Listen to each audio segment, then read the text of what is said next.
Hi friends, welcome to Shruti Tamil Info. இன்னைக்கு நம்மளுடைய சேனல்ல மிகவும் சுவையான சேப்பங்கிழங்கு வடை எப்படி செய்யறது அப்படிங்கறத பத்தி தான் இன்னைக்கு நம்ம பார்க்க போறோம். வீடியோக்குள்ள போறதுக்கு முன்னாடி நீங்க இன்னும் Shruti Tamil Info சேனலை சப்ஸ்கிரைப் பண்ணல அப்படினா கீழ இருக்கக்கூடிய ரெட் கலர் சப்ஸ்கிரைப் பட்டனை பிரஸ் பண்ணி சப்ஸ்கிரைப் பண்ணிக்கோங்க. அப்படியே பக்கத்துல இருக்கக்கூடிய பெல் ஐகானையும் பிரஸ் பண்ணிக்கோங்க. அப்பதான் நம்ம சேனல்ல போடுற வீடியோவோட நோட்டிஃபிகேஷன் உங்களுக்கு உடனுக்குடன் வரும். வாங்க வீடியோக்குள்ள போகலாம். தேவையான பொருட்கள் என்ன, அதை எப்படி ப்ரிப்பேர் பண்ணலாம் அப்படிங்கறதை விரிவா பார்க்கலாம். தேவையான பொருட்கள் சேப்பங்கிழங்கு,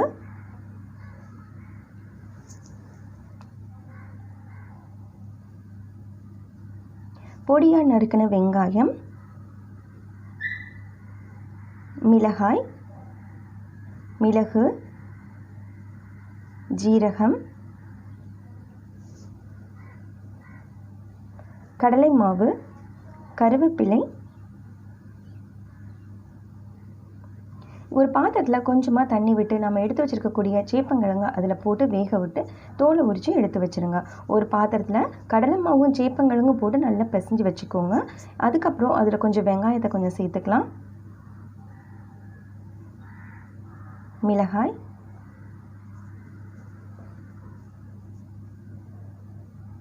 ஜீரகம், கருவேப்பிலை,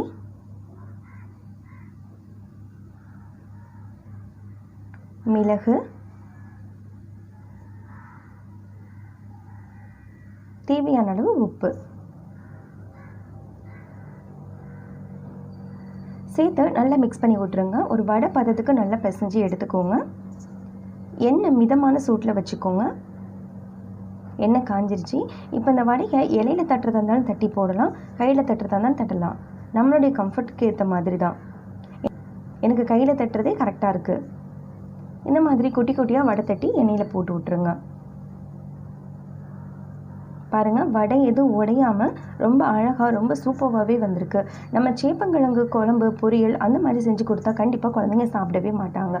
ஆனால் இந்த மாதிரி செஞ்சு கொடுத்தீங்கன்னா இது சேப்பங்கிழங்கு மாதிரியே தெரியாது. உளுந்து வடை மாதிரி தான் இருக்கும். நீங்கள் சாப்பிட்றதுக்கு கிறிஸ்பியாகவும் இருக்கும். கண்டிப்பாக நீங்கள் வீட்டில் ட்ரை பண்ணி பாருங்கள். ஒரு நல்ல ஈவினிங் ஸ்நாக்ஸாக அது உங்களுக்கு இருக்கும்.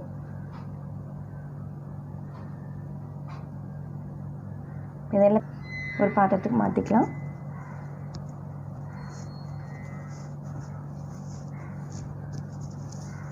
பாருங்கள், சூப்பரான சேப்பங்கிழங்கு வடை ரெடி ஆயிடுச்சு. நீங்களும் வீட்டில் ட்ரை பண்ணி பார்த்துட்டு எப்படி இருக்குன்னு சொல்லிட்டு கீழே இருக்கக்கூடிய கமெண்ட் பாக்ஸில் கமெண்ட் பண்ணுங்கள். மறுபடியும் ஒரு சூப்பரான வீடியோவோட உங்களை வந்து சந்திக்கின்றேன். நன்றி, வணக்கம்.